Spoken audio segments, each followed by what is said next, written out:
আসসালামু আলাইকুম। হ্যালো ব্যাংকার ভাই বোনেরা, আশা করছি সকলে ভালো আছেন। Welcome to my channel JTC Learning Academy. আজকে risk management in financial institutions এর একটি ম্যাথ সলিউশন করে দেখাবো। অঙ্কটি বাস্তব ব্যাংকিং প্রফেশনাল এক্সাম আর এমএফআই এআইবিবি তে কোশ্চেন নং 7 বিতে এসছে। অঙ্কটি বাংলাদেশ ব্যাংকের গাইডলাইন অনুযায়ী সুন্দরভাবে সলিউশন করে দেখানো হয়েছে। ব্যাসেল থ্রির একটি অঙ্ক, tyre 1 capital, tyre 2 capital, MCR এবং সিআরএআর নির্ণয়ের একটি অঙ্ক। আশা করছি সকলের ভালো লাগবে। সকলকে দেখার জন্য আমন্ত্রণ জানাচ্ছি। ধন্যবাদ। কোশ্চেনটিতে ডেটা বা ইনফরমেশন দেওয়া আছে। এখানে রিকোয়ারমেন্টে চাওয়া হয়েছে from the following capital element of XYZ PLC calculate CRAR, I mean capital to risk weighted asset, tier 1 capital, tier 2 capital and minimum capital requirement. এটা বাংলাদেশ ব্যাংকের গাইডলাইন অনুযায়ী ব্যাসেল থ্রির যে ফর্মুলা আছে সেই অনুযায়ী আমাদেরকে এটি সলিউশন করে বের করতে হবে। এখানে ইনফরমেশন দেওয়া আছে পেইড অফ ক্যাপিটাল কোটি টাকায় 500 কোটি টাকা, নন রিপেয়েবল শেয়ার প্রিমিয়াম অ্যাকাউন্ট 150 কোটি টাকা,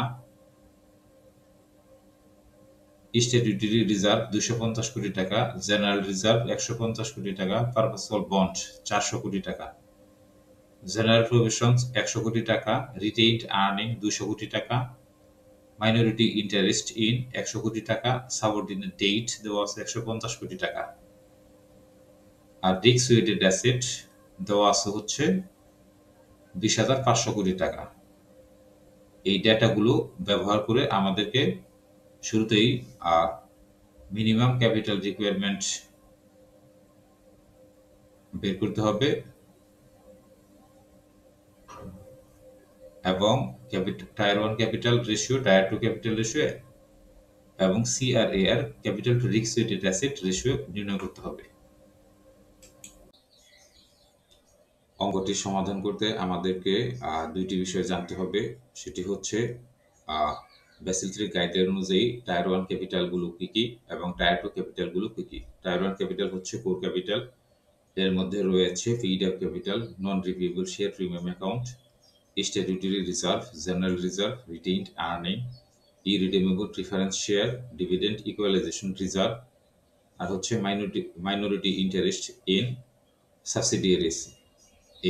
এগুলো হচ্ছে আমাদের টায়ার 1 ক্যাপিটাল।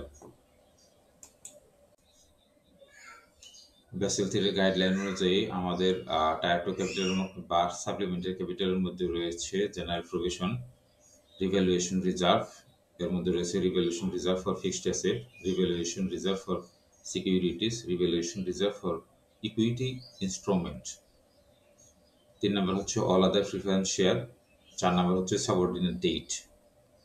অঙ্কে দুইটা জিনিস থাকে, জেনারেল প্রভিশন টায়ার 2 ক্যাপিটালে আর হচ্ছে সাবঅর্ডিনেট ডেট। এই দুইটা জিনিস যদি আপনি মনে রাখেন যে টায়ার 2 ক্যাপিটালে আমাদের জেনারেল প্রভিশন আর সাবঅর্ডিনেট ডেট, এই দুটো আছে, বাকি সব টায়ার 1 ক্যাপিটালে যাবে। তাহলে আপনার অঙ্ক সলিউশন সুন্দরভাবে আপনার সহজ হবে করতে।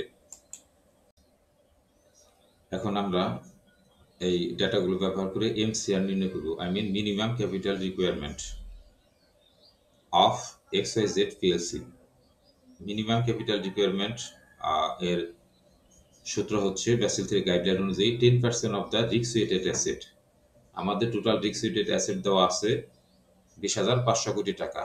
তাহলে 10% অফ 20,500 কোটি সমান 2,050 কোটি টাকা। এটা হচ্ছে আমাদের মিনিমাম ক্যাপিটাল রিকোয়ারমেন্ট, 2,050 কোটি টাকা। আর minimum capital requirement with capital conservation buffer, CCB, যখন ক্যাপিটাল কনজারভেশন বাফার সহ আমাদের এমসিআর কত হবে, মিনিমাম ক্যাপিটাল রিকোয়ারমেন্ট কত হবে।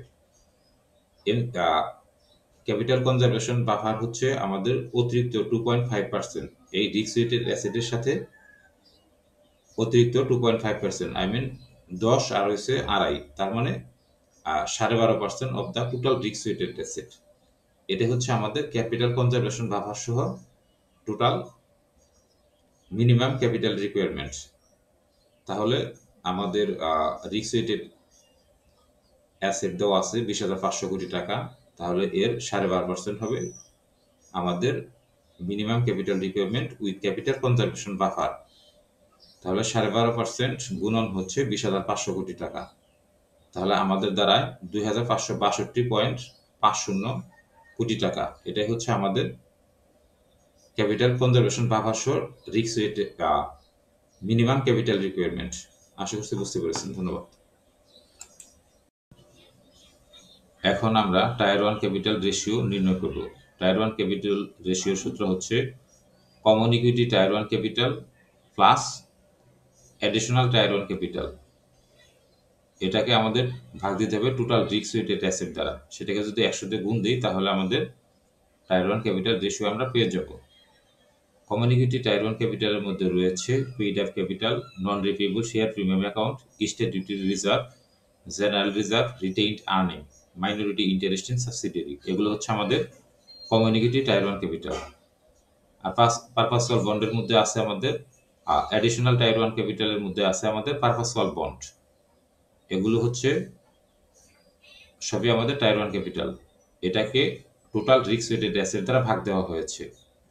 পেইড আপ ক্যাপিটাল 500 কোটি টাকা, নন রিপেয়েবল শেয়ার প্রিমিয়াম অ্যাকাউন্ট হচ্ছে 150 কোটি টাকা দেওয়া আছে, এগুলো সব।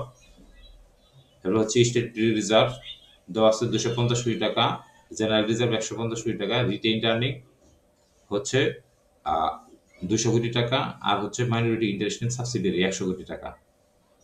আর আমাদের অ্যাডিশনাল টায়ার 1 ক্যাপিটাল হচ্ছে অর্থাৎ পারপাসুয়াল বন্ড হচ্ছে 400 কোটি টাকা। এই সবগুলোকে আমাদের রিস্ক ওয়েটেড অ্যাসেট দ্বারা অর্থাৎ 20,500 কোটি টাকা দ্বারা ভাগ দেওয়া হয়েছে।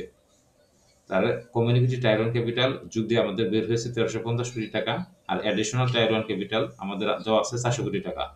তাহলে 1350 আর হচ্ছে 400, তাহলে 1750 টোটাল টায়ার 1 ক্যাপিটাল। এটাকে ভাগ দেওয়া হয়েছে 20,500 কোটি টাকা দ্বারা। তাহলে আমরা মান পেয়েছি অর্থাৎ ভ্যালু পেয়েছি 0.08536। এটাকে 100 দ্বারা গুণ দিলে পার্সেন্টেজে রূপান্তর হয়েছে 8.536%।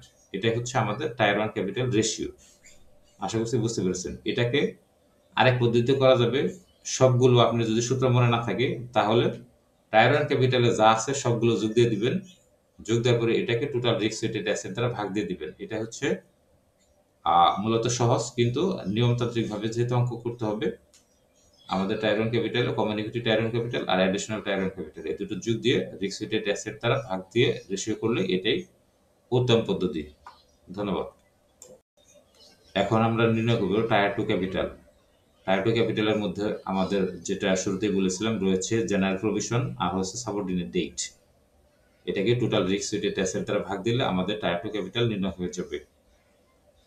এখানে জেনারেল প্রভিশন দেওয়া আছে 100 কোটি টাকা আর হচ্ছে সাবঅর্ডিনেট ডেট 150 কোটি টাকা। এই দুটো আমাদের অঙ্কে দেওয়া আছে, সকল ডেটাই দেওয়া থাকবে।